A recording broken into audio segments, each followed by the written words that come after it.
so much for having me. Again, my name is Lauren Cash. I help lead product marketing at Armour Blocks. And today I'm excited to talk a little bit about the science of spear-phishing attacks. Now, you might be wondering, who is Armour Blocks? And Armour Blocks helps organizations communicate more securely over email. And we do this using the power of natural language understanding.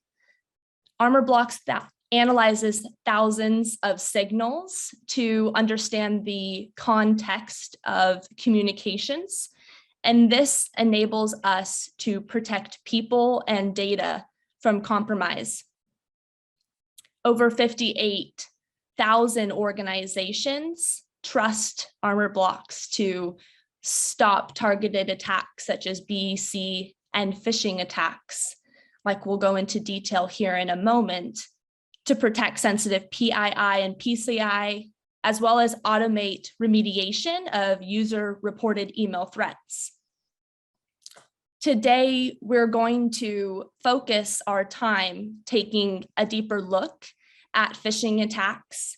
During our time together, we'll try to understand the latest industry and end user trends to highlight why phishing continues to be a problem.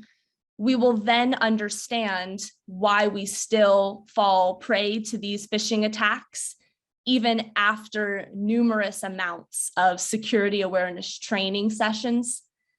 And then we'll go ahead and end this session by taking a look forward, how security solutions can better protect us, as well as how we can better protect ourselves from phishing attacks.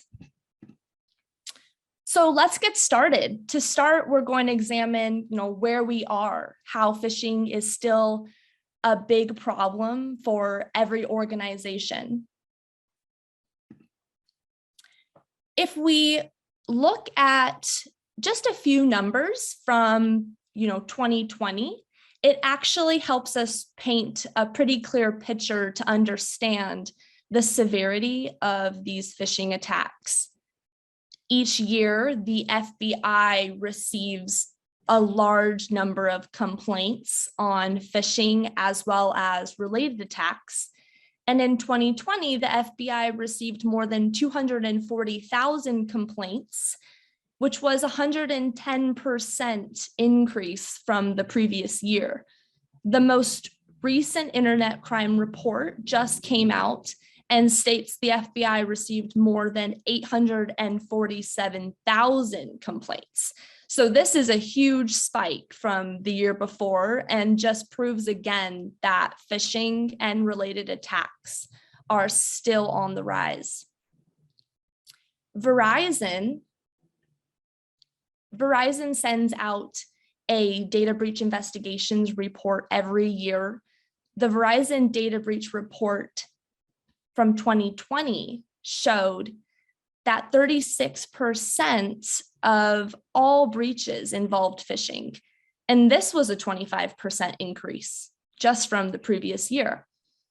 And the third point on this slide to the right helps us understand that training sessions are not simply sufficient enough by themselves to prevent end users from engaging with phishing attacks.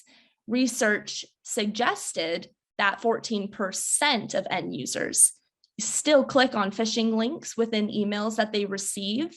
And this was after receiving at least five training sessions in terms of phishing. So it just shows us that these training sessions alone are not enough to prevent or stop end users from clicking on that malicious link in the phishing email. Now, when we look at, all three of these data points, it's important to remember that human error is part of us being human.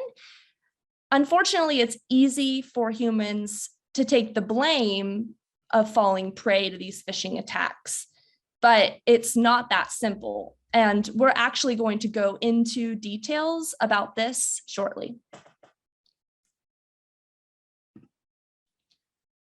Now, if we look at phishing attacks across industries, it's clear that no industry is left behind. Phishing attacks do not just target one industry, and we can see that phishing attacks actually can span from manufacturing to education to mining, oil, and gas. Now, these socially engineered attacks, they aim to steal money and they aim to exfiltrate sensitive data, Now, industries can fall victim to these phishing attacks if they're lacking security teams or they're currently undergoing digital transformation. This can make them more at risk for these attacks and victim to falling prey. Now, unfortunately, these organizations, as we see on this chart, they're prime targets for phishing attacks and email compromise, and malicious actors know this. And so these industries do see a heightened increase in phishing attacks. Now, we talked about, where we are. Now, let's kind of take a look at why do we still fall for these phishing attacks, even today, even after all the training? Why are we still falling prey to them? Now, if we take a look at the next slide, there is a concept about system 2 and system 1 thinking fast and slow, and we're able to actually take this and turn it into how we engage with emails and ultimately engage with phishing attacks. So our brain actually has 2 systems of thinking. System 2 thinking is a mode where our brains are slow, they're methodical, rational, and they always think before taking the next decision. And if we were to think of a real life example, we would, think about driving a car or learning to drive a car. When you're just starting out, you're, very slow, you're thinking about every single action before you take that action. I know when I was, just starting to learn how to drive, even the thought of switching lanes terrified me. So I was very, slow and rational and took time to really think through my actions before taking that action. And system 2 thinking is how security awareness programs train us to think while reviewing emails. We go through these training sessions. They expect us to be slow. They expect us to be rational when we're thinking through and looking at these decisions. However, there is a problem with this, and that's system 1 thinking. So if you look on the right side of this slide, system 1 thinking is a mode where our brains are fast, they're instinctive, and they take decisions without truly thinking about them first or thinking through the actual action itself. So if we were to come back to our car driving example, when you've been driving for a long time, unlike when you first start driving, and if you were to have grown up in a small town like myself, you know the back roads, you know how to get to the grocery store, the gas station, your best friend's house without even thinking about it. And this is where system 1 thinking comes into play. And if you were driving down a road that you're very familiar with, like I have been in this situation before, sometimes you tend to zone out or you're not necessarily paying full attention to your entire surroundings. And I have caught myself doing this before as well, but this just, again, relates back to system one thinking. And this is how we're actually thinking when we're going through and reviewing emails, especially if we have an overcrowded inbox, we're just coming back from vacation or the weekend, we're trying to really wrap up and get through all of the, overloaded in-mails that we are receiving. Our brain tends to implement system one thinking to just try to get through it. Now, when we look at system two and system one thinking, when we're going through these emails and we're being fast and instinctive, it's actually a different part of our brain that's clicking that link. If we are the victim of a phishing email, it's not the system two part of it's not the system two thinking that is slow and methodical upon receiving that phishing email attack. It's the system one thinking. So we're being fast when we're clicking that link, and that's not the part of our brain that has been trained upon hours of security awareness. So there's a gap here, and something that we see time and time again for victims falling prey to these phishing attacks.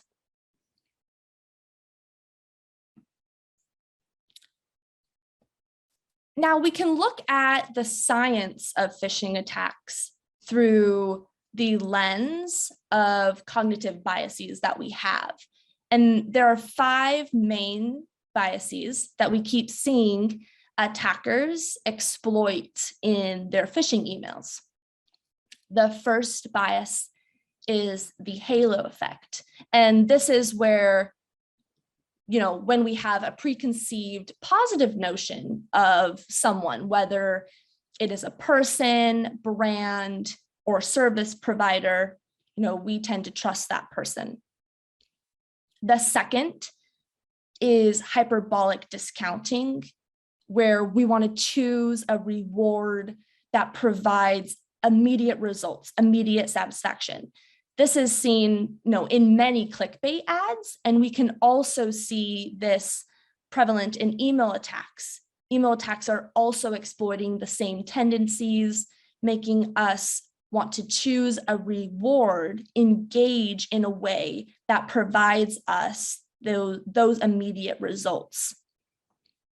Thirdly, we have the curiosity effect, and this is our desire to see more and to resolve uncertainty. So many email attacks take advantage of this, our willingness to engage with an email because we want to know more.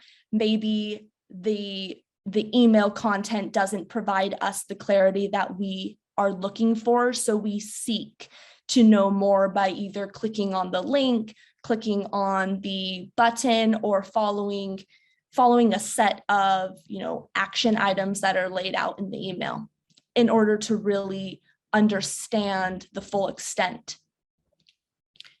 Next, we have recency effect. This is when we tend to remember and act on things that are top of mind for us. So, a good example of this over the last few years has been, the pandemic. We've seen COVID-19 themed email scams. These have increased, and unfortunately, these email attacks and the malicious actors behind them are taking advantage of, time-sensitive events and directly exploiting the recency effect bias that we have. The last bias is authority bias, and this talks about our tendency to defer to the opinions and, willingness to take on the requests from authority figures. So we see this across, a lot of impersonation emails coming from, CEOs, for instance, and we actually have an example of this that we can go into more detail.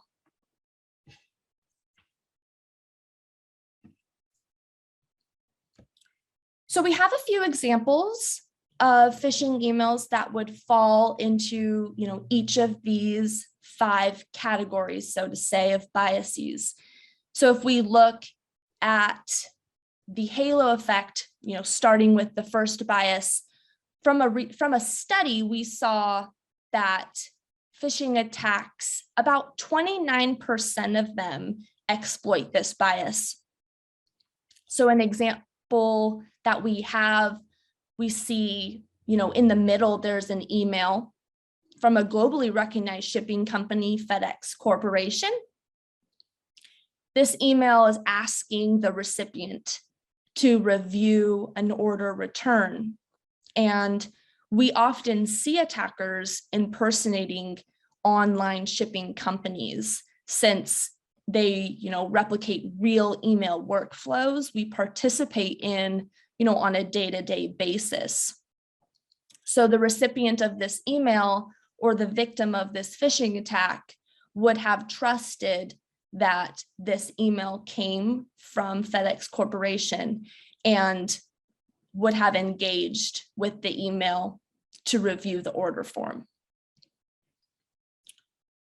We also see, and is important to note, that email security technologies can also fall for, the halo effect bias that attackers exploit. Attackers actually use trusted software like Google Forms we see on the right-hand side in the third example. Google Forms was used to create a phishing page, and unfortunately, because Google Forms is a reputable domain, this attack got past, email security filters. So the victims of this attack were asked to enter credentials in order to, follow some procedure associated with American Express. And this got through email security filters due to the fact that Google Forms is a legitimate domain.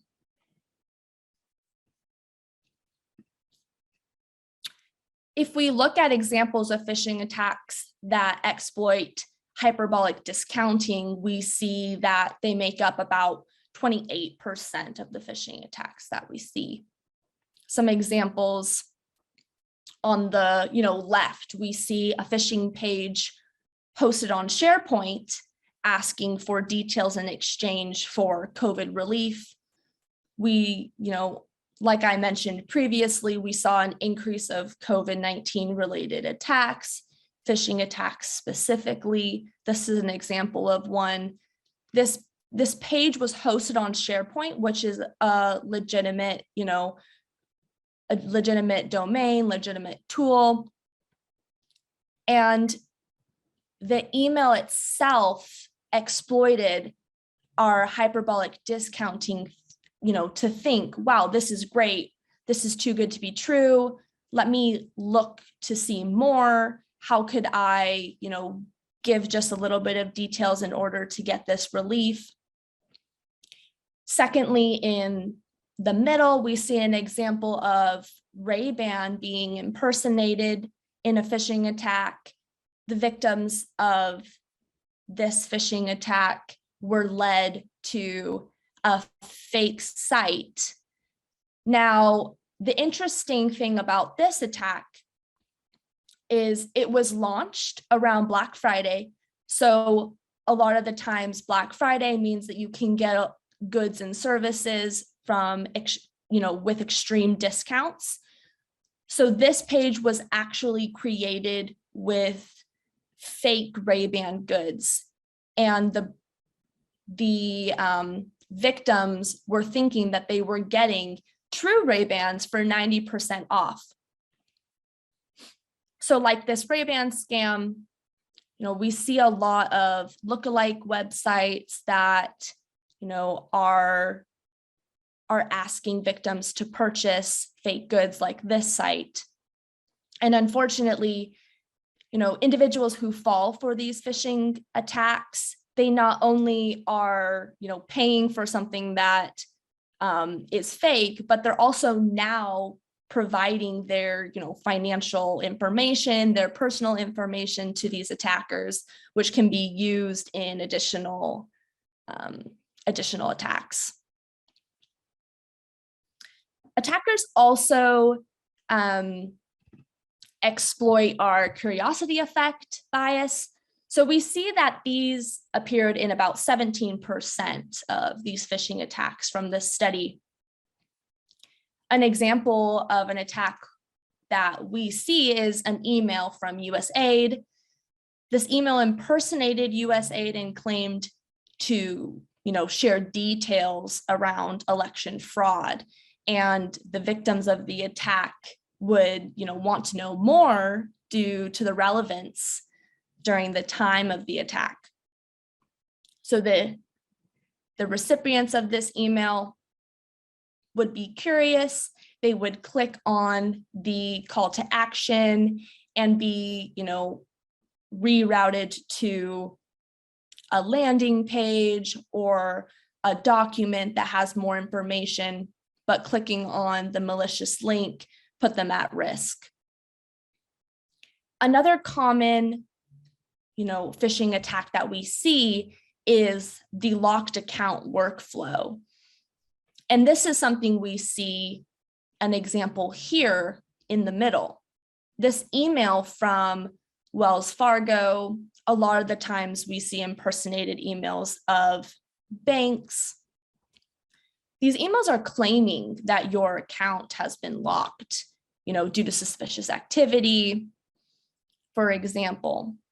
And, the recipients of these emails or the victims of these emails, they're asked to engage with the email. They follow the link included within this email, and then they enter account credentials, and that is quote unquote supposed to restore their access. Now, we know in hindsight that their account was never actually locked to begin with. So these victims are engaging with this email, following the link, and voluntarily giving up, sensitive user credentials and account information. Over recent months, we have seen a rise in phishing attacks or voice phishing attacks. And these also use the curiosity effect. One example of this is an email attack impersonating Amazon, and it shares an online order, and it does not have any links within this email. And the only call to action is a customer support number at the bottom. And so a recipient of this email would look at it and know that they did not buy these items from Amazon, and they would want to call the customer service phone number or the number provided in order to, process a return.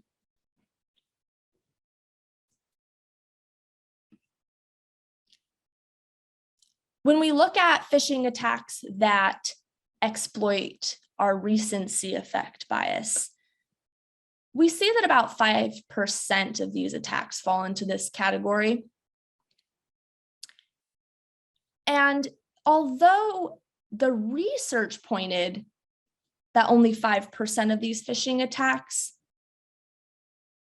aligned with this category, we often see it used in a combination with other social engineering techniques, which can, develop into broader attacks. Some of these examples would include, again, another COVID-themed email scam due to the relevance of the situation. This email on the left was claiming to contain COVID test results, and upon the recipient engaging with the malicious link, it actually installed a malicious file on the victim's system. In this case, would be a laptop.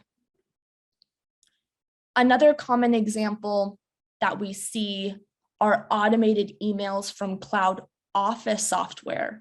And these are claiming that, a file has been shared and that you need to view it. And clicking on the link, you would be prompted to enter your login credentials for either Google or Microsoft. And this has almost become second nature in, our current world. Today, communication is done remotely, and there are very often times where we would receive legitimate emails asking us to view a shared file from, one of these software tools. So these workflows are ones that we interact with on a daily basis, and unfortunately, attackers know this. So this makes us prime targets and a common attack technique that attackers use. We can also see examples of this in internal workflows that are compromised, like a payroll workflow, where attackers pretend to be an employee. They share new bank account details with the payroll team at an organization. This is typically done just before payday or before the next billing cycle. The result of this is actually, wage theft, and this has unfortunately caused millions of dollars in losses to both organizations and employees.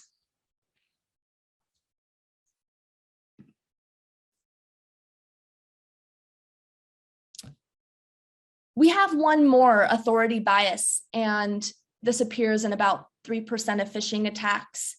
On the right side, we see an example of the CEO impersonation that I had briefly mentioned before.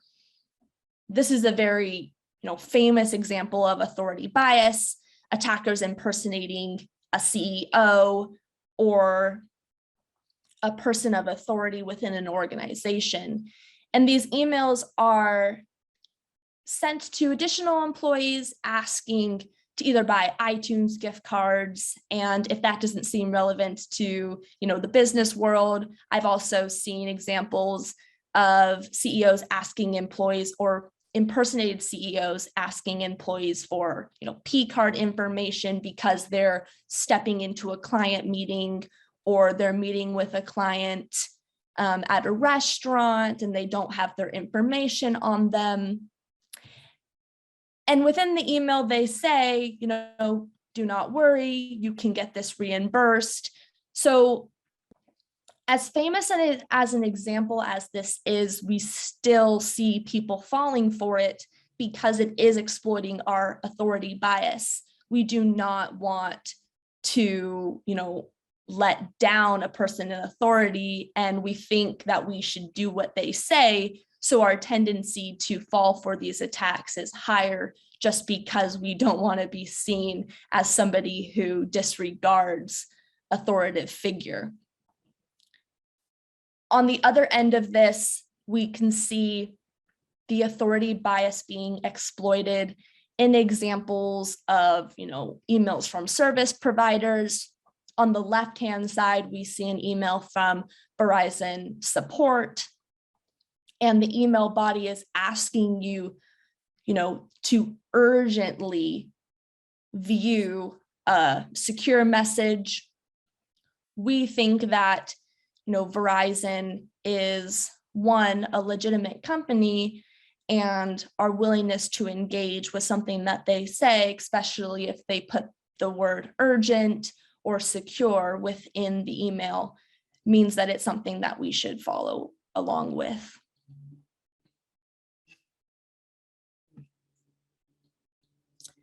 So we've covered, where we are, the many reasons why we still fall for phishing attacks. So now that we've covered this, let's take a look at, how we can reduce the likelihood of falling victim to these attacks. Where do we go from here? What do we do with all of this information?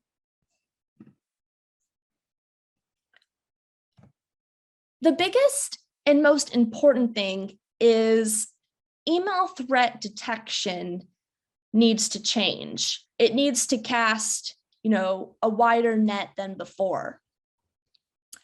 rather than just analyzing email headers, metadata, other, deterministic signals, email security solutions should be analyzing three broad buckets of signals.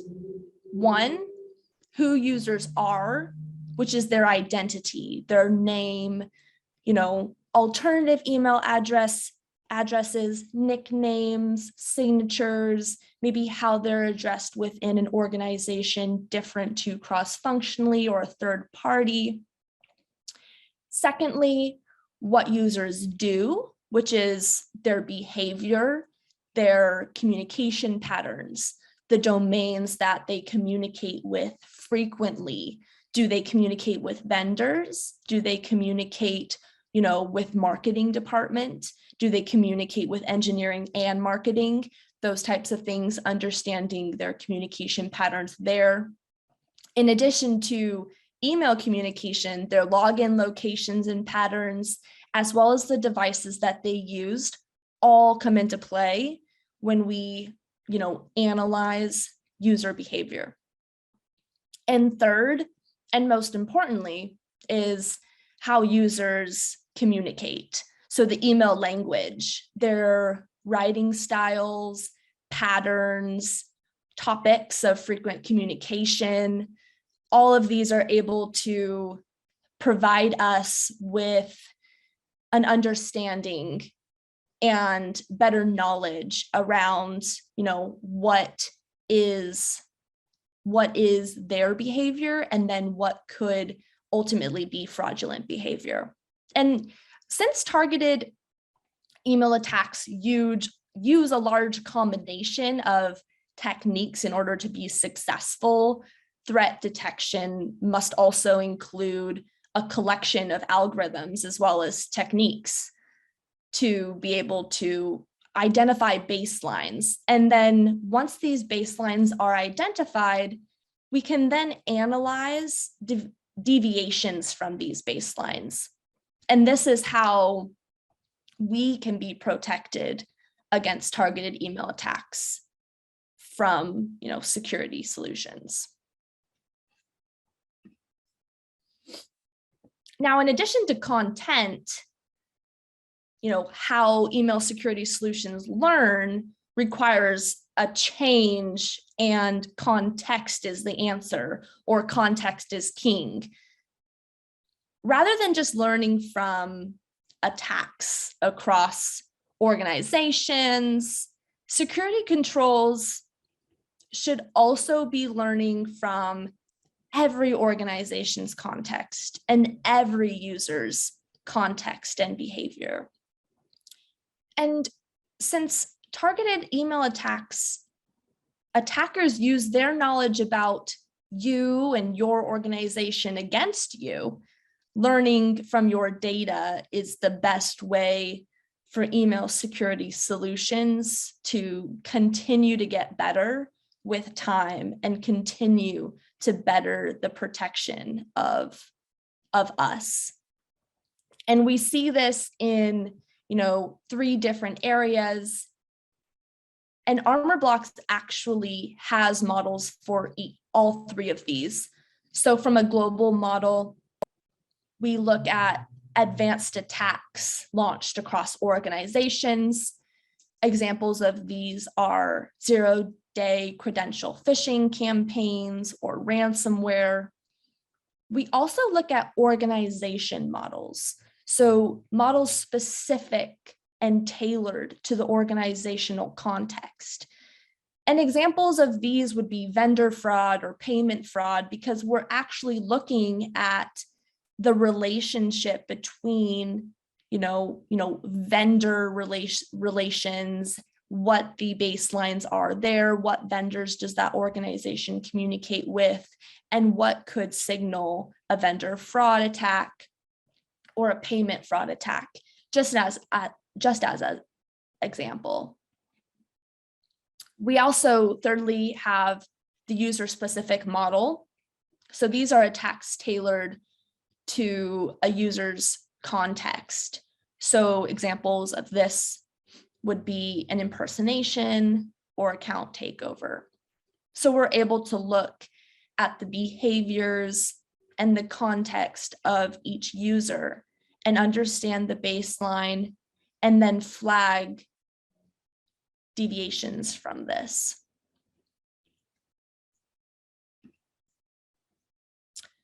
So security solutions protect us from targeted attacks, but what happens when they fail? We live in an attacker's world, to be honest. These attackers are crafting more sophisticated, more targeted attacks, and these are continually getting past native email security, such as Gmail or Office 365.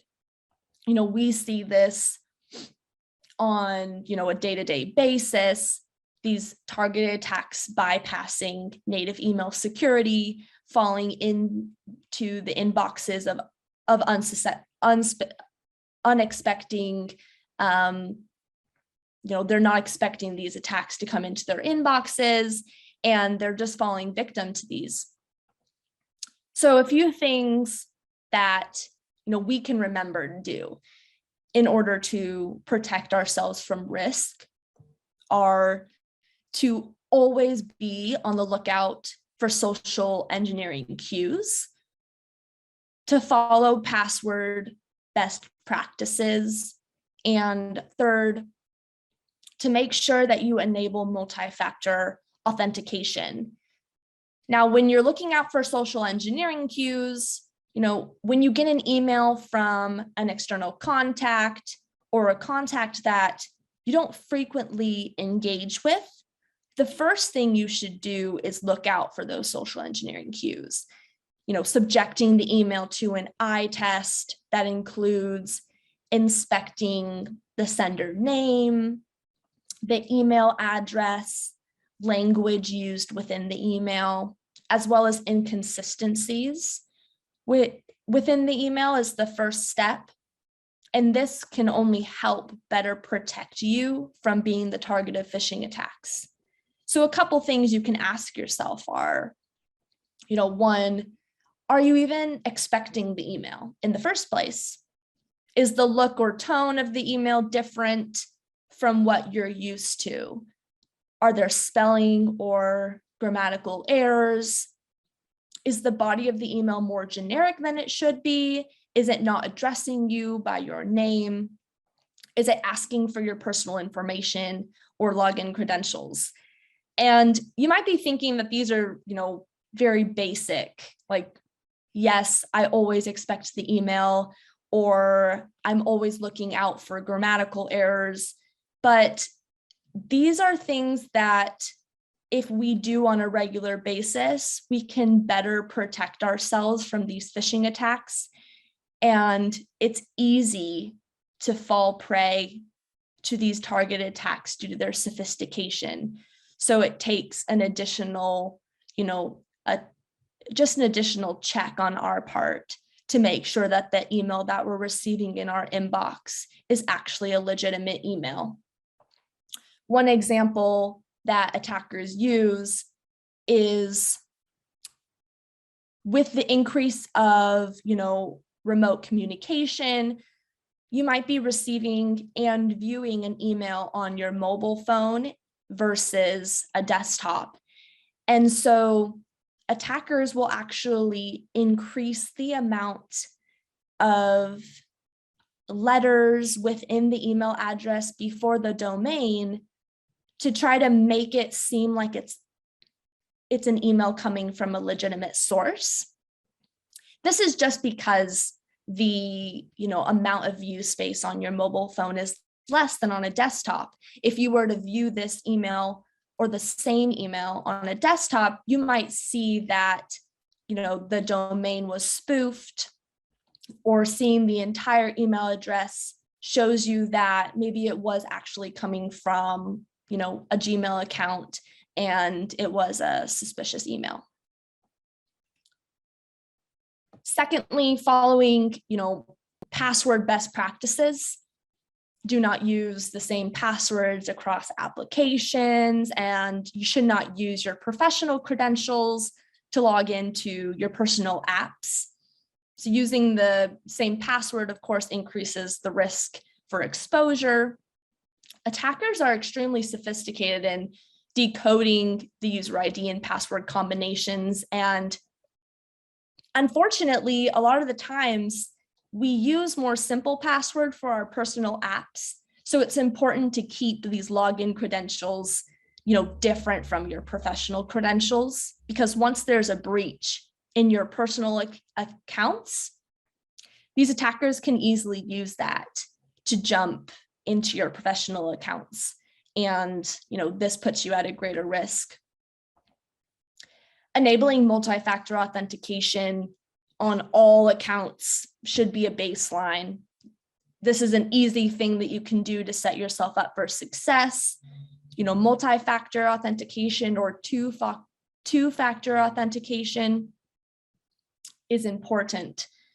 There are many times that attackers have breached an account simply because the victim had not set up MFA or 2FA. So it's important to just put that additional layer of security on your sensitive information so that you can, eliminate your risk and better protect yourself from being the target of an attack.